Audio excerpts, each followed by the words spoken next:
पार्थ पवारांचं जमीन गैरव्यवहार प्रकरणात नावच नाही या अहवालामध्ये. दिग्विजय पाटील, तेजवानी, दारूंचा अहवाल पण पार्थ वगळले. खरं तर ज्या पार्थ पवारच्या कंपनीत स्वतःचा शेअर 99% आहे. 99% जर त्यांचा या सगळ्याच्यात, आणि ही काही चौकशी फक्त पार्थ पवारच्या विषयी नाही आहे, नसली पाहिजे. एकतर सरकारी जमीन विकता येते का, महारत्नाच्या जमिनीची अशा पद्धतीनं विक्री करता येते का, मग दाब दबाव घेऊन कशा पद्धतीने पॉवर ऑफ अटर्नी ज्या तेजवानी त्यांनी घेतलेली, मग त्याचं व्हॅल्युएशन, त्याचा जो रेडी रेकनर रेट आहे तो काढला होता का, तो जर न काढता 300 कोटीवर अशा पद्धतीनं मुद्रांक शुल्क लावलं.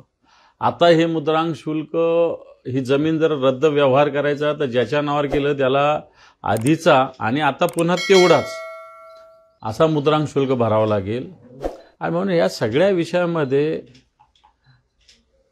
पार्थ पवार ज्या कंपनीचे संचालक आणि ज्याचा 99% शेअर आहे त्याचं नाव याच्यात येत नाही, आणि ज्याचा 1% शेअर आहे. मला असं वाटतं येणाऱ्या काळात महाराष्ट्रात काय देशात सुद्धा जर अशा घटना गेल्या तर मला असं वाटतं सरकारने अशाच पद्धतीनं न्याय सगळ्यांनाही द्यावा. 1% आता एखाद्या वेळेस एखादा 0.1% सुद्धा शेअर होल्डर येतील, आणि नंतर 99.99 वाले त्याच्या नावावर काही गोष्टी करतील, चुकीचे कामं करतील आणि त्याला कायद्याच्या खचाट्यात आणतील.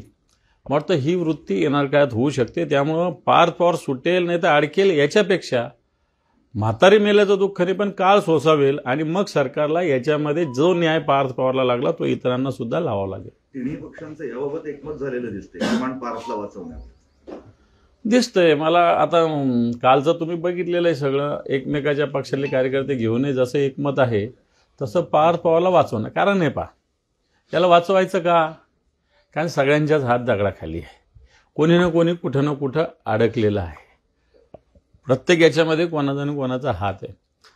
त्याच्यामुळं आपल्या म्हणतो चोर चोर सगेरे भाई, अशा पद्धतीनं हे चोर चोर सगेरे भाई सगळे झालेले आहेत, आणि म्हणून पार्थ पवारला वाचवण्याचा प्रयत्न याच्यातून होतोय. आता तुम्ही म्हणाले एकमेकांचे कार्यकर्ते घ्यायचे नाही असं झालंय.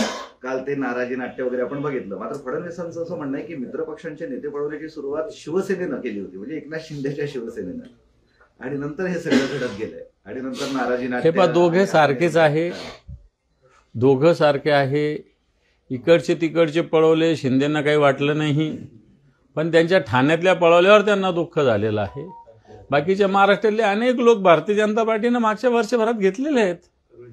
त्यामुळे आजच त्याचा मुद्दा आला नाही, परंतु ज्यावेळेस त्यांच्या मुलाच्या मतदारसंघात या गोष्टी घडल्या मोठ्या प्रमाणावर डोंबिवलीमध्ये, त्याच्यानंतर हा सगळा विषय झालेला आहे. नाही तर त्याच्या आधी काय शिंदे गटाने भाजपचे आणि भाजपने शिंदे गटाचे लोक घेतले नाही का? मी महाराष्ट्रातली वर्षभराची यादी तुम्हाला देऊ शकतो.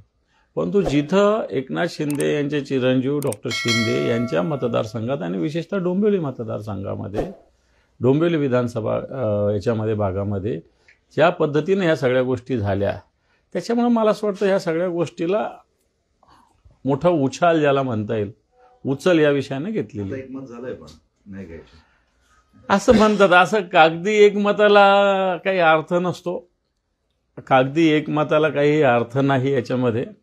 परंतु एक प्रकारे एकमेकाची अडवायची आणि एकमेकाची जिरवायची सगळ्यांसमोर आलेलं आहे.